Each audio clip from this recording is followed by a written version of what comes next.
get started. I'm Luna, and today I'm going to talk about my experience about mindset and also energy management. Because I'm the kind of person who likes to dig into my mind and see what I'm thinking and how I can be a better myself.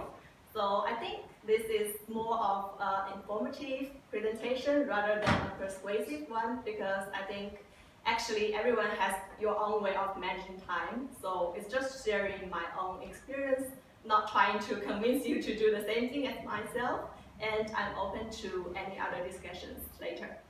Cool, let's get started. And so the agenda for this presentation, first I'm going to discuss the power of our mindset, and then I'm going to talk about self-awareness as well as self-observation, and then I'm going to also talk about managing your energy, like how to do it, and then we will have a question and answer section. So let's get started with why we are concerned about our mindset, and what is actually your mindset. Anybody knows? Like, have you ever thought of this? Anybody want to give a try? No? Okay, it's basically your thoughts. It's like a different wording of telling about how you think of things and like how your mind works when you are experiencing something in your real life. And it's like you have the habit of think of things in a certain direction, because you can experience the same thing with the other people, but you will have like different takeaway from that experience, right? Everybody agrees? Yeah, cool. So, okay. Do we have to agree? No, you don't need to. I'm happy to know your thoughts. And let's start with some questions. Have you ever felt that you are aimlessly living your life? My whole life I've been feeling So yeah, this is one of my questions I always asking myself, why am I doing it now? Like, what am I doing and where am I going to go? So that's the first question. And then you always feel like you have too many things to do, but you just don't have time to do them. No? Yes. Yes? Yeah, some yes, some no. And you don't have any competitive advantage. I think it's more for fresh graduates, because if you haven't been worked before and you will find like the first job, you don't know what am I really good at, right? And the last question, and you will feel your life is boring and repetitive, but you don't even know how to change it. It's like you are doing the same thing every day and you need to do this, and you think it's not right, but you don't know how to change it. Do you ever have this kind of feeling? Yeah. Yes. Yeah. Cool. So my answer to all these questions are yes. So I periodically asking myself, like, why am I doing this, and am I good enough? And also when I read some articles about superwoman, like someone who owns a company and also makes a lot of money, and she has a husband who loves her all the life, and also she's good at cooking, and her kids are great at studying things. So when I read about these stories, I just feel so bad about myself. Because we are all human beings. Why they are so successful and I'm like just so ordinary, and I still need to go to work and I'm just an employee and I'm not a CEO. I don't know whether I'm going to be a CEO. Yeah, like this kind of things like keeps me thinking all the time. And so if that's the case, and after envying and also admiring those superwomen or supermen, what are we going to do about those feelings? That's my question. So if you read about that story and you feel so bad, what are you going to do next? Sleep on it. Pub and drink. Forget it? Sleep on it. Sleep on it? Okay. Any other answers? Then go to pub and drinks. Oh, okay. So do you ever feel like bad for yourself when you read that kind of inspiring story? Are you really feel inspired, or you're just feeling bad about yourself? That's my true question. Like, we all know they are good, they're great, but we don't know like how they become so good, right? We want to know the process. We don't want to know the result. We know they are rich, but how we are going to be rich, right? That's the true question I want to know, and that's the true answer I want to know. Okay, so the power of mindset. So when I started as a fresh graduate, actually my supervisor at that time, he's always absent from work, and he never gives me any training, and I just sit there like doing something on my computer, but I don't feel like accomplished, or I don't feel like I have anything to do to achieve my life goal, and I blame him. Like, why he hires me but doesn't give me any training? Why doesn't he help me to get started for my work, right? So that thing, I keep thinking of that, but it doesn't help me to actually changing anything, because I'm just thinking if they pay me to sit here and do nothing, then it's good, right? I can just, waste my time and get paid and go home. I know a lot of people just go to work for money, right? But sometimes I always think, sometimes at some point, I'm asking myself, is it really good to, sit there all day and doing nothing and just get my money? What if the company, goes down one day and I need to get another job? Am I going to get employed again with no skills? So that's kind of insecure for me, right? And I'm kind of lucky because my supervisor, the reason why he doesn't give me any training is because he wants to change company. So at that time, he actually tries to go to the headquarters of that company, and that's why he doesn't have any time on me, right? But then we got a new CEO in our Shanghai branch, and he is actually my career mentor, I would say that. The second day he came to the office, he gave me a book. That book, I can't remember the name, but it's about like changing your mindset, the way you ask him questions. Secret? No, not that one. Yeah, but it's similar, right? It's like there are 3 circles for your life. I suppose some of you guys must be, hearing about that. So there are 3 circles. In the middle, it's the circle of your control, and then the yellow one is your circle of influence, and the outmost one is your circle of concern. So, like for example, it takes an hour for me to get here from my home. So if I'm concerned about whether the train is going to be late or something, that's out of my control, right? But can I control what time I get up? Yes, I can. Can I control what time I leave home? Yes, I can. Can I eventually control what time I get here? Maybe I can, most of the time. Influencer. You can influence. It's not that kind of influence, but we'll see that. So after I read that book, I'm like, oh, okay, actually I can control something. Maybe now I can only control a small amount of my life, but maybe if I control them well, I can extend that control circle, right? And if I'm doing things right, maybe the other people around me, they will think I'm a positive mind person, and then I get my influence circle larger, and then maybe I get less concerns. So maybe eventually I will become happier, right? So that's my takeaway from that book. And actually the next day I went to work, I feel like empowered. So I feel like I don't need to blame anyone. It's my choice to be there, right? It's not someone forcing me to come work, come work. It's like I'm already there. Why don't I just do something about it? Yeah.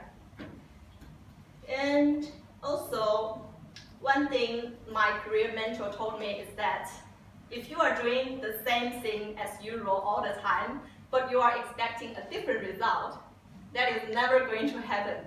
So if you are unsatisfied with something and you just being unsatisfied and you wish it will change someday, Is it going to be changed?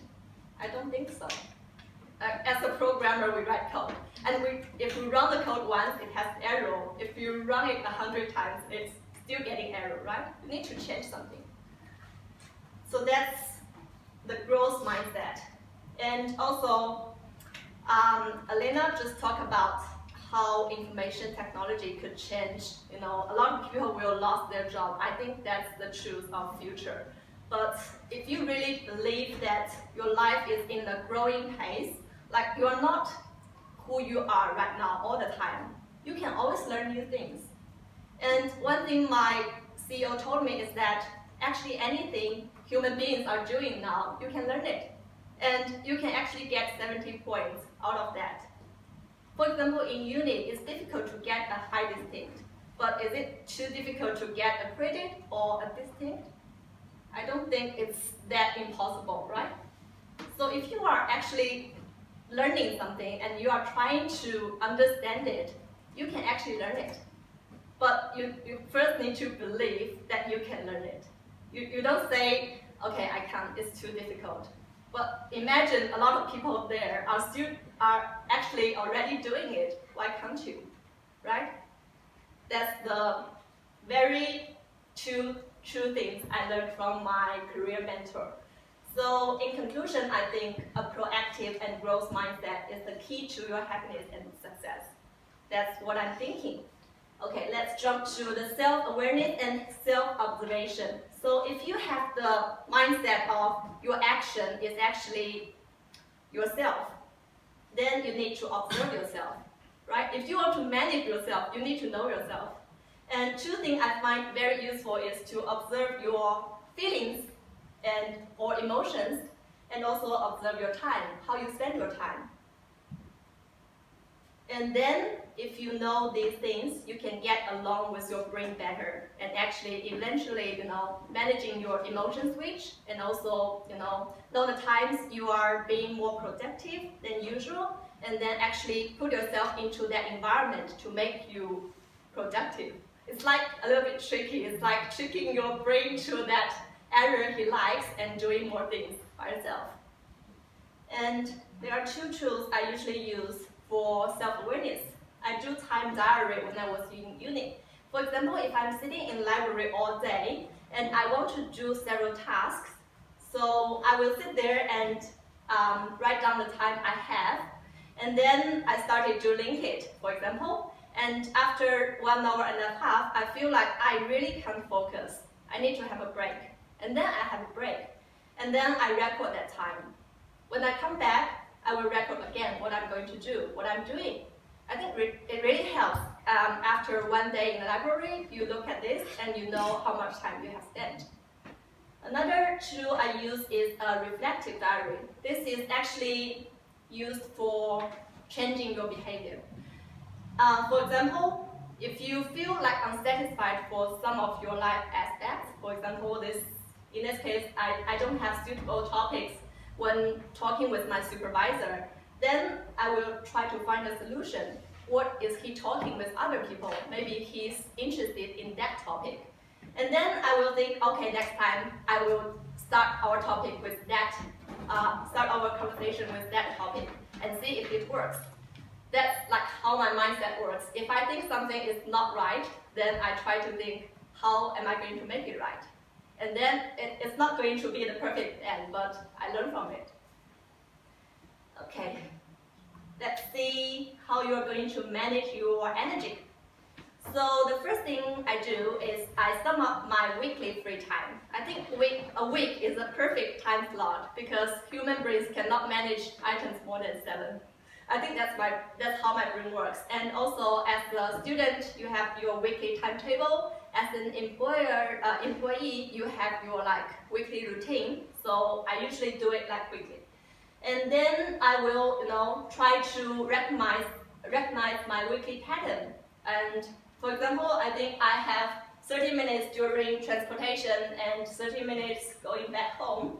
That adds up to 6 hours per week. So that's my own time. I can do something I want.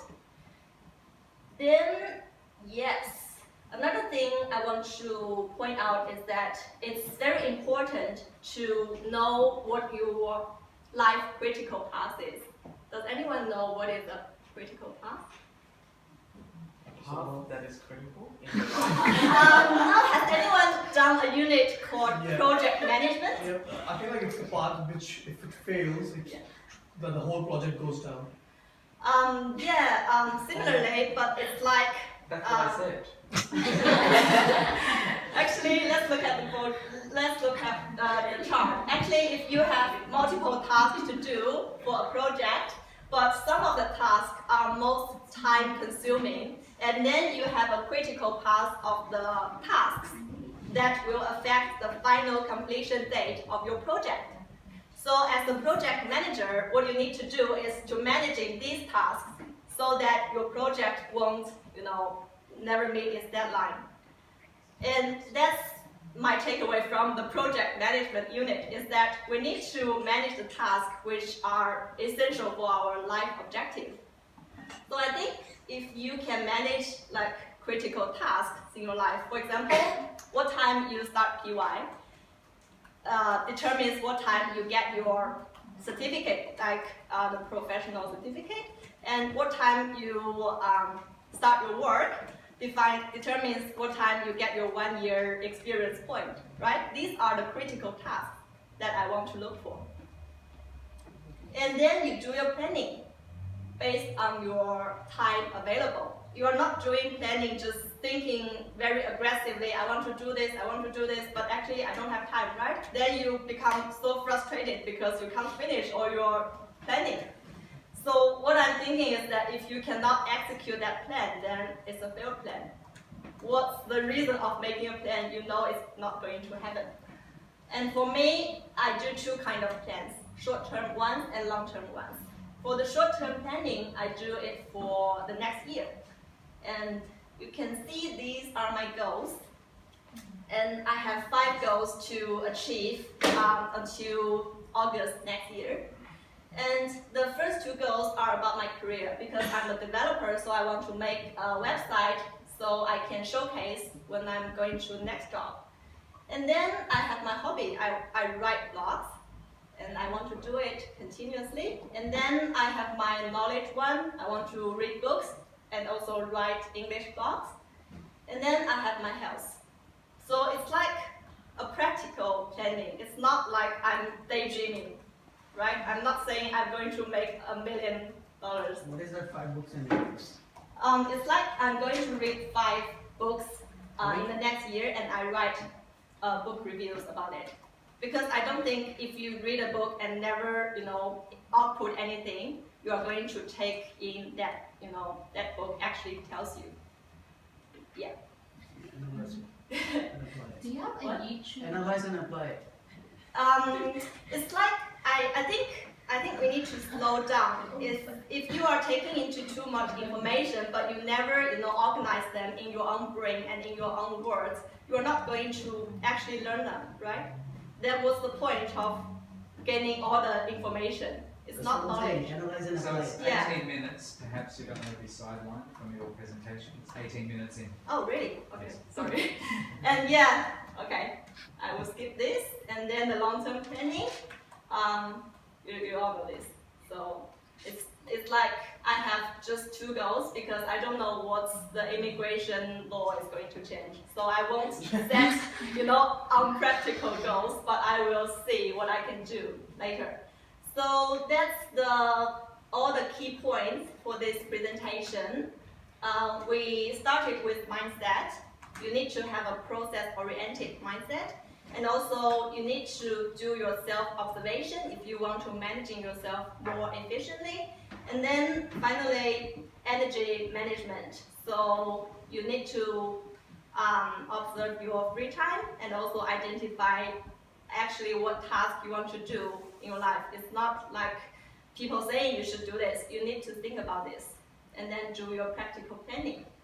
So the tips, I think maybe we just start with question and answer. Yeah. Any questions about this or any thoughts about this? So you do your vlogs on YouTube? Sorry? You do your English vlogs on YouTube? You're like in the 5 English blogs. Yeah. Right? So, do you have a YouTube channel? Okay, I have a WeChat official account where I write blogs for more than a year, but it's all Chinese. And it's difficult to share with you guys, right? Because most of you don't understand Chinese. Yeah, that's why I started by thinking having a personal website and also writing English blogs so that I can share with all my other friends. Yeah, that's what I'm trying to do. Yeah. Okay, one question. In a Yeah. short run, how many days you plan? 1 year. In short run. What? In short run, how many days you plan ahead? How many days like I spent on planning the short-term plan? You mean? Yeah. Let me think. So ahead, how many months are planned of yours? You mean the planning stage, Yeah. right? Actually, it's not. I spend a lot of time. How should I put this? It's like I keep thinking of things I can improve during last year, but before my 28th birthday, I started to write 5 most important things I think I should do before my 29th birthday. So it's like a yearly plan before my next birthday. And it's actually not taking too much time because I've always had those ideas already, like the blogging thing and also like reading books and write reviews, but I just don't physically write them down and try to make time for them. And yeah, just before my birthday, I write an article about my plans, and then it's like a self-commitment to that, and then I will actually do it. Oh, sorry. Have you read any books yet? Is it like too much time? Yes, it's true. Oh, sorry, it's like a question So, and answer yeah. section. So, Okay. maybe Yeah. it's 6 minutes past, so maybe you should go with that. Oh, okay, cool. Yeah, you can discuss this later with me. That's right. Yeah, after class. Yeah. Okay, cool. Thanks.